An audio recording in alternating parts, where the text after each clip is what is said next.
Hot aunty పాత్రలకు ఏ దర్శకుడైనా నటి హేమను ముందుగా ప్రిఫర్ చేస్తాడు. హేమ ఈ వయసులో కూడా మంచి ఫిజిక్ తో హాట్ గా కనిపిస్తుంది. దాంతో ఆమెను అంతా కూడా హాట్ ఆంటీ అంటూ ఉంటారు.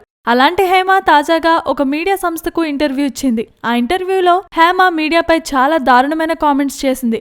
ఆ కామెంట్స్ కు మీడియా చాలా ఆగ్రహంతో ఉంది. ముఖ్యంగా సోషల్ మీడియా, వెబ్ మీడియాలో ఉన్నవారు ఆమెపై బాగా కోపంగా ఉన్నారు. ఆమె చేసిన వ్యాఖ్యల తీవ్రత చాలా అధికంగా ఉండటంతో సోషల్ మీడియాలో ఆమె వ్యాఖ్యల గురించే టాక్ ట్రెండ్ నడుస్తోంది. ఆమె మాట్లాడుతూ మీడియాలో ఒక నటి గురించి ఆరోపణలు రాగానే ఆ ఆరోపణ వెనుక నిజం ఉందో లేదో తెలుసుకోకుండా వెంటనే ఆ ఆరోపణలను మరింతగా పెంచుతూ వార్తలు రాస్తున్నారు. మీడియాలో రాసే వార్తల వల్ల ఆ నటి జీవితం నాశనం అవుతుందనే జ్ఞానం వారికి ఉండదు. ఆ రాత వల్ల రాసేవారు కోట్లు సంపాదించొచ్చు.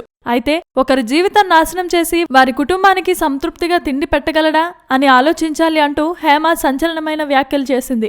సెలబ్రిటీల జీవితాలతో ఆడుకోవడం మీడియాకు చాలా కామన్ అయిందని, ఒక వార్త రాసేటప్పుడు ముందు వెనుక ఆలోచించి రాయాలంటూ హేమ హితవు పలికింది. Please subscribe. Hi, it's me Purna. Please subscribe.